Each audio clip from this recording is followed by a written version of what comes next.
Hola, soy Beatriz Becerra, eurodiputada en el Grupo Liberal.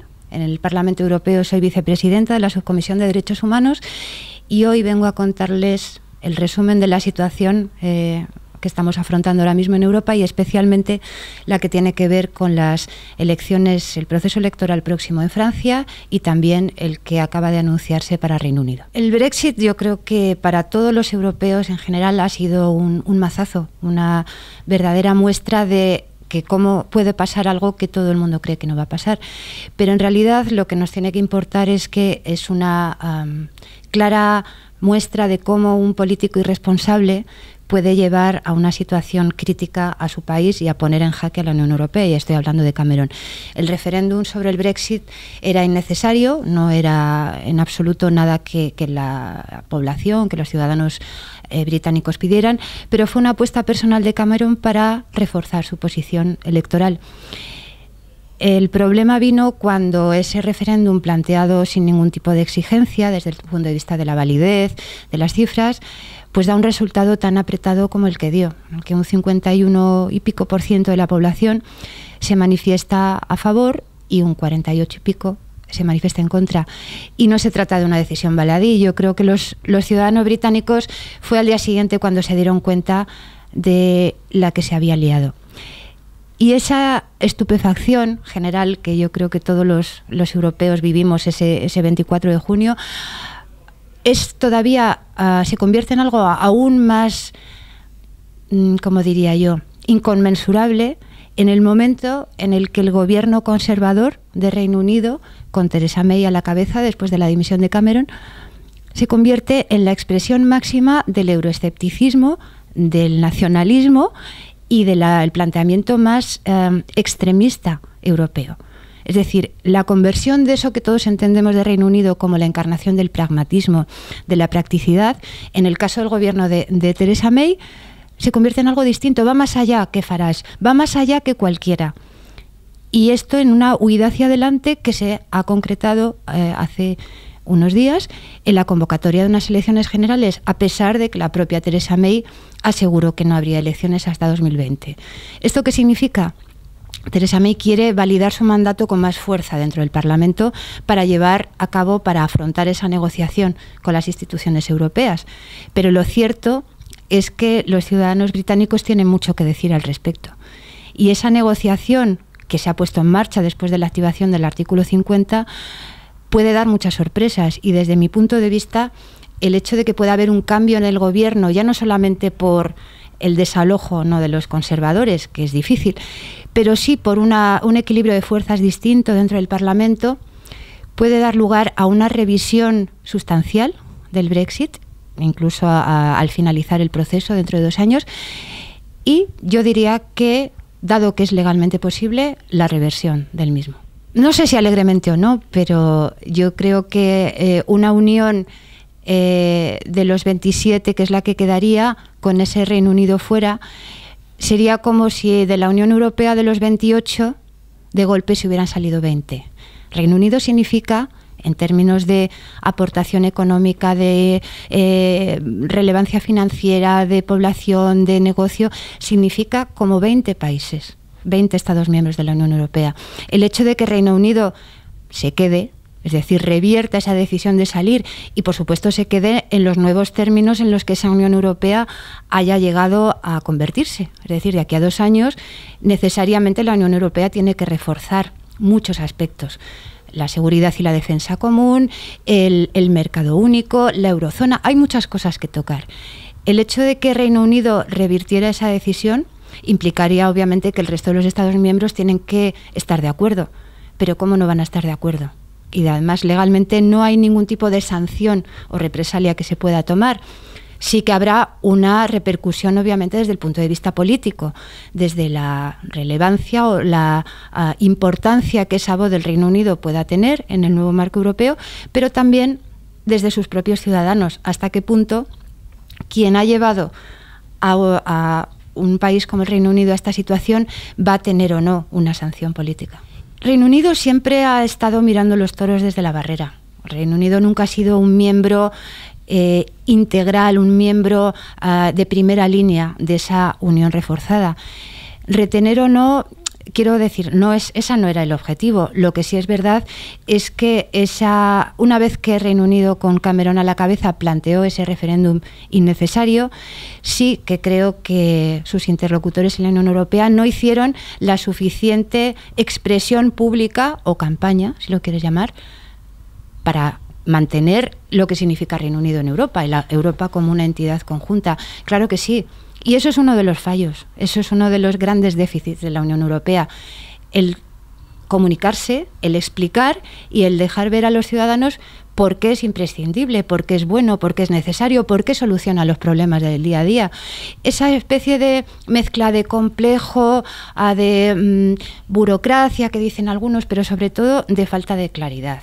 Durante muchísimos años, 60 años acabamos de cumplir del Tratado de Roma, los sucesivos gobiernos, y en España lo sabemos bien, ya se han esforzado de forma nada inocente en que los ciudadanos no sepan para qué sirve Europa.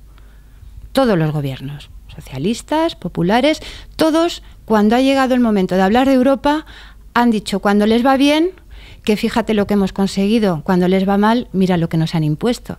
Y eso solo lo puede aceptar una sociedad y los medios que deberían aclararlo cuando la gente no sabe diferenciar quién es quién en la Unión Europea y quién realmente tiene el papel en cada caso.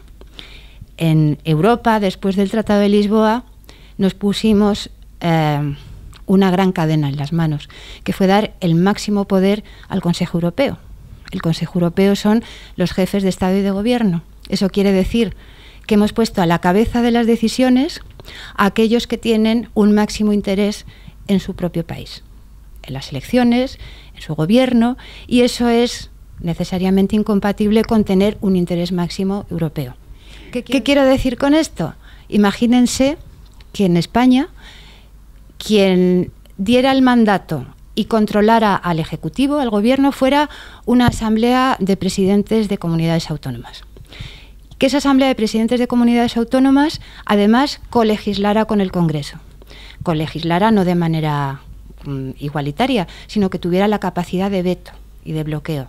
Es decir, imaginen que cada iniciativa del Congreso pudiera ser vetada por cualquier gobierno autonómico, da igual, Baleares, Extremadura, solamente con que un miembro que quisiera paralizarlo o vetarlo lo pudiera hacer.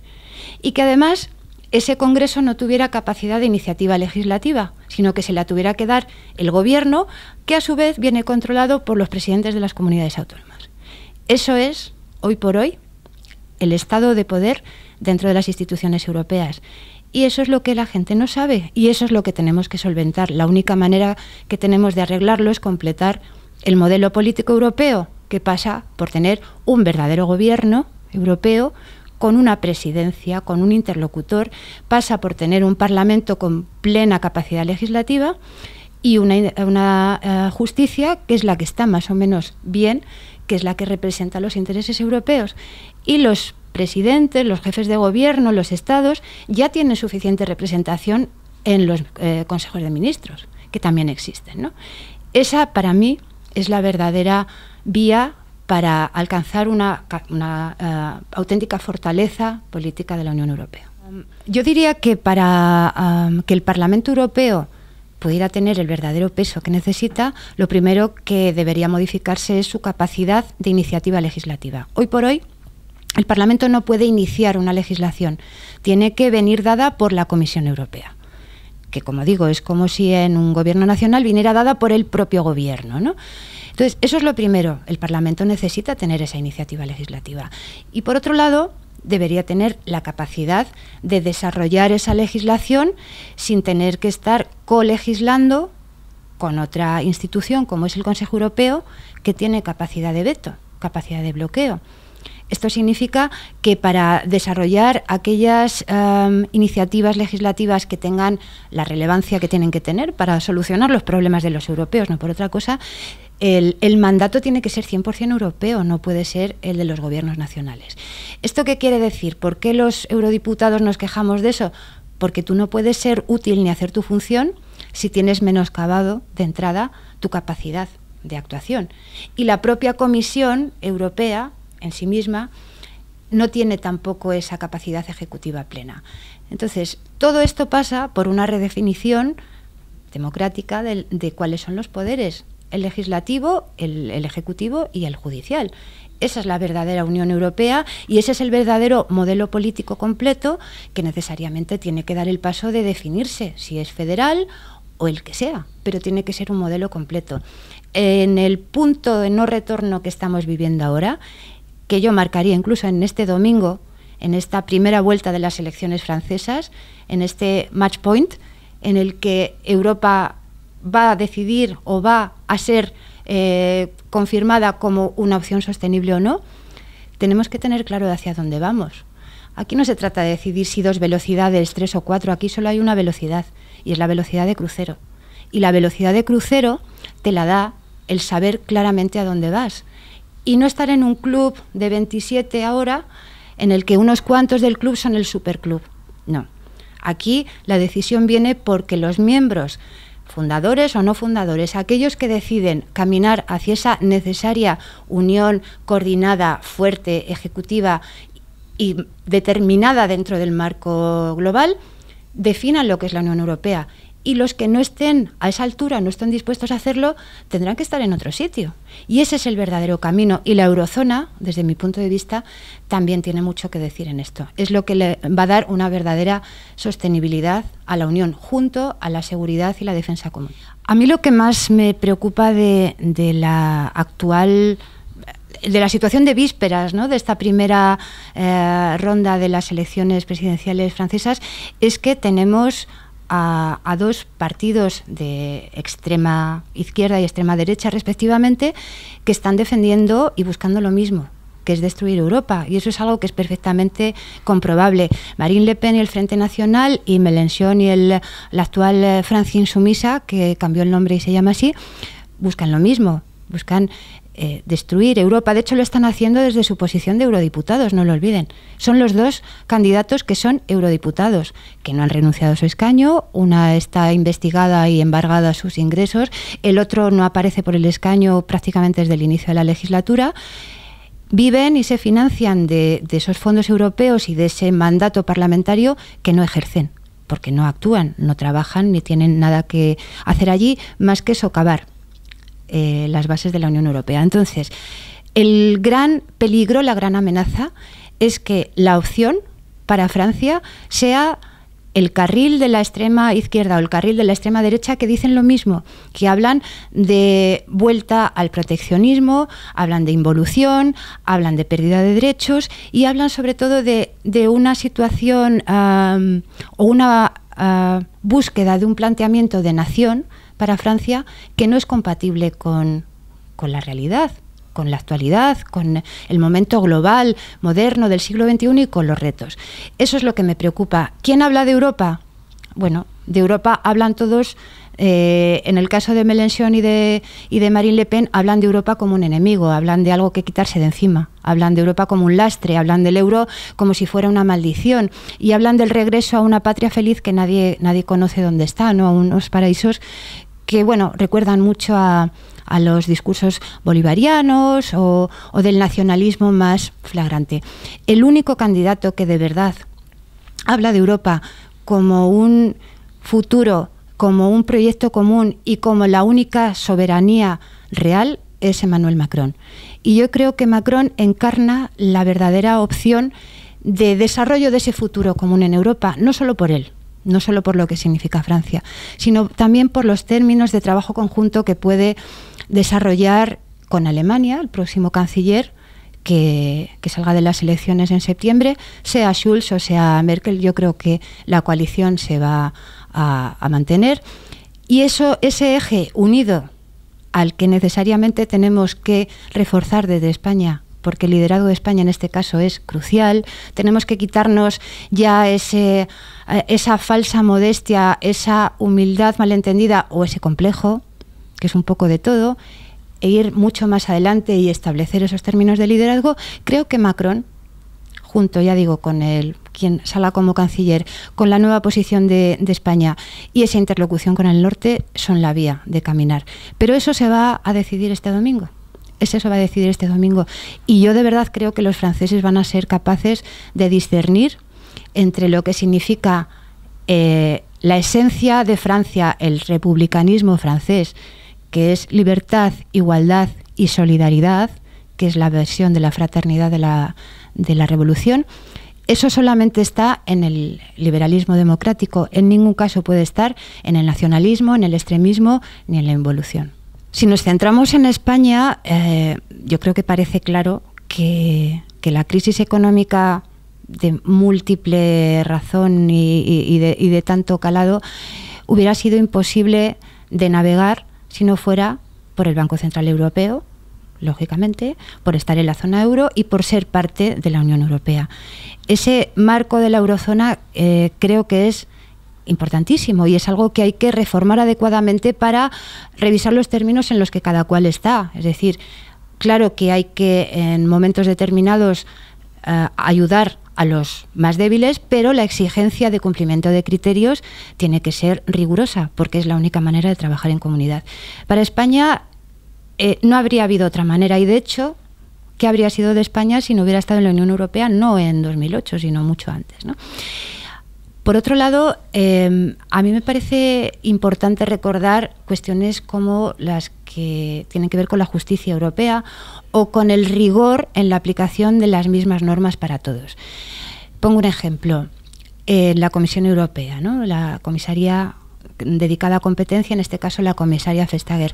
Cuando hablamos del caso de Apple y de Irlanda, es me parece un ejemplo clarísimo de algo que los estados no pueden hacer, los países miembros no pueden hacer. Irlanda nunca buscaría la igualdad de todas las empresas ante las exigencias fiscales europeas, porque, como se ha demostrado, Irlanda ha estado dispuesta a unas determinadas empresas darles un tratamiento fiscal privilegiado.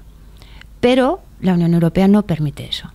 Esa clara lucha contra la discriminación, que al final es la base, la igualdad y la no discriminación es aplicable a todo, también a las empresas. Todas las empresas tienen que tener la misma capacidad de competir, y eso pasa también por la fiscalidad. Creo que ese comisariado de competencia es imprescindible y es una muestra clara de lo que Europa significa. Las mismas normas para todos. No vale que tú argumentes que tienes más peso, más poder, más capacidad. No. Eso es la no discriminación también en la economía. En justicia, pues las cláusulas suelo. Quiero decir, ese es otro de los ejemplos en el que solo una justicia europea independiente que aplica con rigor las mismas normas a todos es capaz de, a pesar de las sentencias judiciales nacionales, decir que eso va contra los principios europeos, es decir, vulnera el cuerpo legislativo europeo porque vulnera la igualdad y vulnera los principios de información adecuada a los consumidores y de ese tratamiento igualitario. La justicia europea, las distintas comisarías o por ejemplo, si hablamos del plan de trabajo de la Comisión, del acceso a los grandes proyectos de inversión, por ejemplo, en medio ambiente o en redes energéticas, eso es la Unión Europea. ¿Dónde va cada uno a hacer lo suyo? Estamos en un mundo en el que para tener un mínimo protagonismo tienes que tener un peso. Y nuestra principal ventaja competitiva como Unión Europea es, primero, ser 500 millones de ciudadanos, consumidores, habitantes, contribuyentes, y por otro lado, tener esa ventaja diferencial que es ser la referencia en democracia, Estado de Derecho y respeto a los derechos humanos. Eso es una ventaja diferencial de verdad, porque la Unión Europea no se va a diferenciar en este mundo global por tener los salarios más competitivos. No va a competir con China en eso, ni va a competir con Brasil o con la India en determinados modelos de productividad.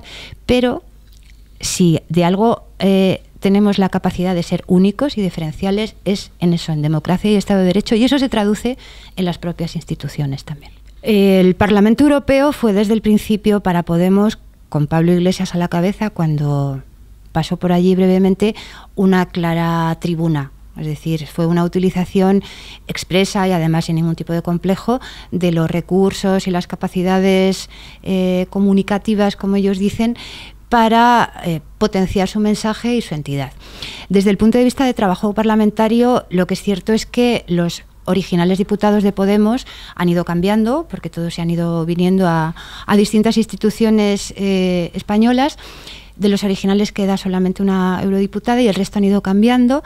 Y también ha cambiado bastante el perfil desde el punto de vista de cuánto trabajan y con quién, porque no olvidemos que ahora Unidos Podemos es un formato conjunto de actuación en España desde el punto de vista electoral, y aunque en el Parlamento Europeo en origen venían separados, a todos los efectos para su determinación de cuáles son las prioridades trabajan juntos. ¿Eso qué quiere decir?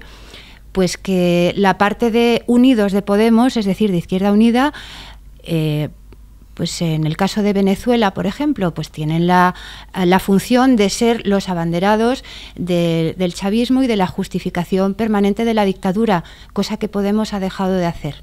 Se ha puesto de perfil y le ha dejado el trabajo sucio a Izquierda Unida o a su parte de Unidos en el Parlamento Europeo. La parte de Podemos, ¿quién lleva ahora la voz cantante? Pues la encarnación de los anticapitalistas, que es Miguel Urbán.